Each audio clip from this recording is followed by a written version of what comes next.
The third and final presidential debate of the 2012 US presidential election campaign concluded early this morning Sri Lankan time, handing a definite edge to US President Barack Obama over his rival Republican candidate, Governor Mitt Romney. The two presidential candidates, seated at a table with moderator Bob Schiffer of CBS at the Lynn University in Florida, tackled issues related solely to foreign policy. News First Mahina Bongso and Ramesh Irugal Bandara, who are in Charlotte, North Carolina, have more on the third and final debate. This debate focused, as we all know, on foreign policy, and the debate opened with a question of the Libya consulate attack, which saw both candidates really firing up. This question was followed up with the situation in Syria and also the Egyptian turmoil and the situation in China and how Chinese relations with the US are. In addition, the moderator Bob Schiffer of CBS also threw hypothetical questions at the two candidates who had to answer these hypothetical questions. So let's now go and take a look at the excerpts of the third presidential debate between President Barack Obama and Republican candidate Governor Mitt Romney. What we're seeing is a pretty dramatic reversal in the kind of hopes we had for that region. And of course, the greatest threat of all is Iran, 4 years closer to a nuclear weapon. And we're going to have to recognize that we have to do as the president's done. I congratulate him on taking out Osama bin Laden and going after the leadership in al-Qaeda. But we can't kill our way out of this mess. Well, my first job as Commander-in-Chief, Bob, is to keep the American people safe. And that's what we've done over the last 4 years. We ended the war in Iraq, refocused our attention on those who actually killed us on 9/11. And as a consequence, al-Qaeda's core leadership has been decimated. Governor Romney, I'm glad that you agree that we have been successful in going after al-Qaeda.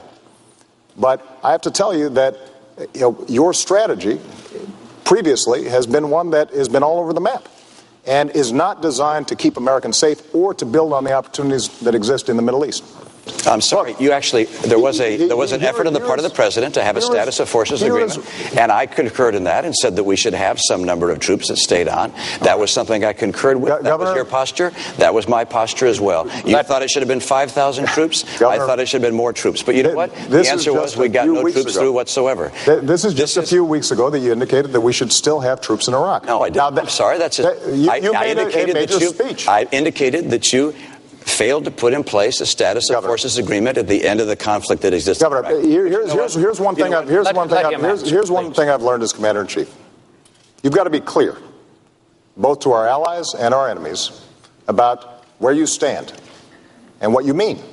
Now, you just gave a speech a few weeks ago in which you said we should still have troops in Iraq. That is not a recipe for making sure that we are taking advantage of the opportunities and meeting the challenges of the Middle East. Syria plays an important role in the Middle East, particularly right now. Syria is Iran's only ally in the Arab world. It's their route to the sea. It's the route for them to arm Hezbollah in Lebanon, which threatens, of course, our ally Israel. And so seeing Syria remove Assad is a very high priority for us. Number two, seeing the replacement government being responsible people is critical for us. We should be playing the leadership role there, not on the ground with military. Governor Romney's called for $5 trillion of tax cuts that he says he's going to pay for by closing deductions. Now, the math doesn't work, but he continues to claim that he's going to do it. He then wants to spend another $2 trillion on military spending that our military's not asking for. Bob, I'm pleased that I balanced budgets. I was in the world of business for 25 years. If you didn't balance your budget, you went out of business. I went to the Olympics that was out of balance, and we got it on balance and made a success there. I had the chance to be governor of state 4 years in a row. Democrats and Republicans came together to balance the budget. We cut taxes 19 times, balanced our budget. The president hasn't balanced a budget yet. I expect to have the opportunity to do so myself. All right. I'm going to be able to balance the budget. Let's talk about military spending. And that's this. About 30 seconds. Our Navy is our Navy is smaller now than any time since 1917. The Navy said they needed 313 ships to carry out their mission. We're now down to 285. We're headed down to the low 200s if we go through with sequestration. That's unacceptable to me. First of all, the sequester is not something that I proposed. It's something that Congress has proposed. It will not happen. The budget that we're talking about is not reducing our military spending. It's maintaining it. But I think Governor Romney maybe hasn't spent enough time looking at how our military works. You mentioned the Navy, for example, and that we have fewer ships than we did in 1916. Well, Governor, we also have fewer horses and bayonets because the nature of our military has changed. We have these things called aircraft carriers where planes land on them. We have these ships that go underwater, nuclear submarines. And so the question is not a game of battleship where we're counting ships. It's what are our capabilities? And so when I sit down with the Secretary of the Navy and the Joint Chiefs of Staff, we determine how are we going to be best able to meet all of our defense needs in a way that also keeps faith with our troops, that also makes sure that our veterans have the kind of support that they need when they come home. And that is not reflected in the kind of budget that you're putting forward because it just doesn't work. After 3 presidential debates and a vice presidential debate, where do President Obama and Governor Mitt Romney stand in the race to the White House? News first Shamir Rasurdin, who has been following the race closely from New York since September, joins us now live via Skype for a comprehensive report. The last presidential debate in 2012 focused on foreign policy issues that provide the biggest challenges to U.S. foreign policy during the next presidential term in office. Now, these issues included Syria, Iran, North Korea, Israel, China, Libya, and even Afghanistan. Foreign policy matters are always closely linked with national security in any discussion of U.S. international affairs. And the differences between the candidates on foreign policy issues are just as important as the differences in their approaches to domestic issues.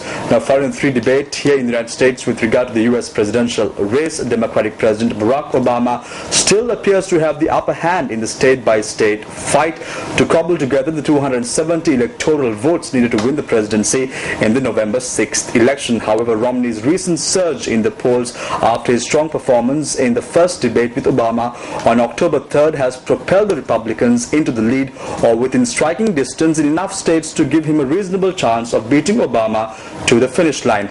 Ohio, long seen as the key to unlocking the White House, looms large in every victory scenario for either candidate, particularly Romney. Until the last 2 weeks, polls did not show Romney with enough support in other states to give him a clear path, even if he won Ohio.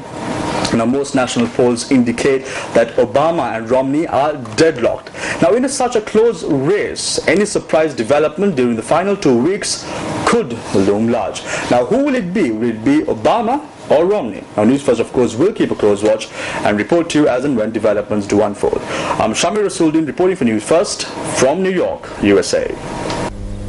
The 90-minute debate was the last opportunity both candidates had to appeal to millions of voters in the U.S. with just 2 weeks left for the elections. With the 2 candidates sitting down for the third and final debate, Republican campaigners in Charlotte, North Carolina gathered at a local restaurant, while Democratic campaigners gathered at their campaign office to watch this high-stakes debate. Campaign officers are playing a key role in keeping the campaign trail ablaze in North Carolina by trying to convince voters in this swing state for the 2012 U.S. presidential elections. That is why, with both candidates sitting down for the third presidential debate, Republican campaigners in Charlotte gathered at a local restaurant and Democratic campaigners gathered at their campaign office to watch this high-stake debate. Obama is reverting to what he normally does, which is just to attack, say things aren't necessarily true, just to fire for effect, basically. And he doesn't have a good command of the real facts, and he seems like he's hiding something. President Obama is doing a great job. President Obama has always been strong with his foreign policy, and he's shown that with the connections that we've made abroad. And I don't think that Romney comes off as being very confident, or that he doesn't come off as being very well informed at this point. Well, I think Governor Romney is explaining it well. He believes that in order to have a strong America, we need to have a strong economy. Because if we do not have a strong economy, how can we have the power to have a strong military and also exert our influence through both the global economy, through trade, through our corporations? And secondly, how can you trust a country that cannot control its own budget? If we're in debt, who would want to work with us, both from an international relations perspective and also through a business perspective? Sure, this is the foreign policy debate, and this is the president's territory. And he's translated this debate from the foreign policy angle to the economy and made the case for why investment in education is an investment in the future workforce, is good for competition with China, is good for our foreign policy in general. We've absolutely won this debate. I think this is hands down win for the president. The three presidential debates of the U.S. presidential elections have come to a close. The two candidates were under immense pressure and under immense media attention since the 3rd of October, which was the day of the first debate. Since then, the two candidates have been preparing immensely for the debates. But now that the debates are over, what's in store for the two candidates? Well, it's obvious the two candidates will now be canvassing and campaigning extremely and intensely to sort of win over voters in swing states, undecided voters that really would matter in the last few weeks of this presidential elections. We, of course, have started our countdown for the November 6th elections, and will keep you fully updated with all the developments on the campaign trail up until election day in the United States. This is Mahina Bongsu reporting with Ramesh Irugal Bandara from Charlotte, North Carolina.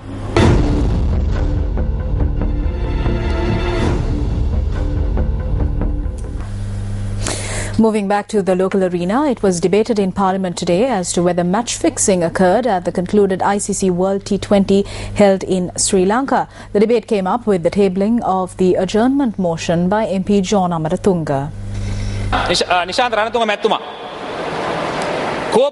The COPE committee report states Nishantha Ranatunga's involvement in cricket. We do not approve of this. The COPE committee has said that it is not right for him to hold the position of Secretary of Sri Lanka Cricket and work for CSN channel at the same time. This is correct.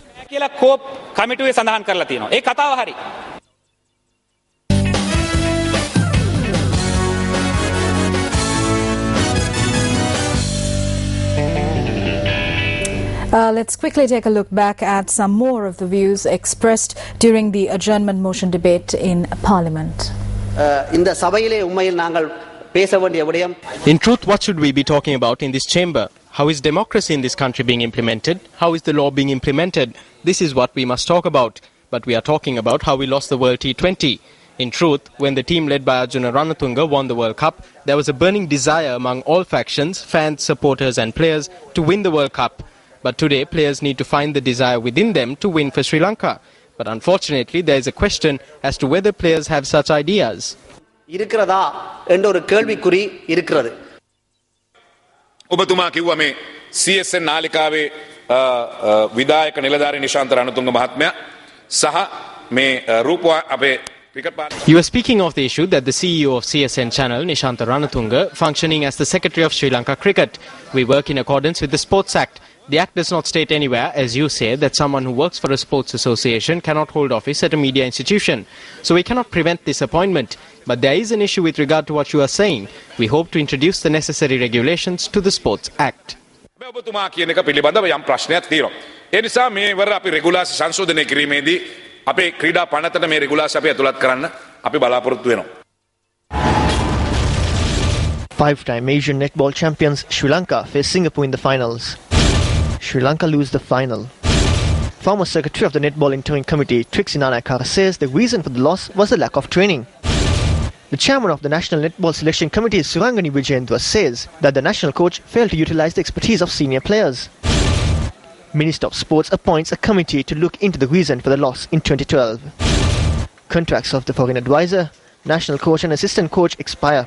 Chairperson of the Netball Committee goes abroad. The Netball Interim Committee dissolved. Who can provide reasons for the loss? Is this yet another of many committees?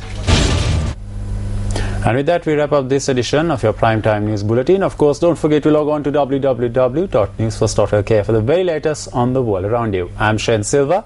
And I'm Sonali Vanigapadage. Good night.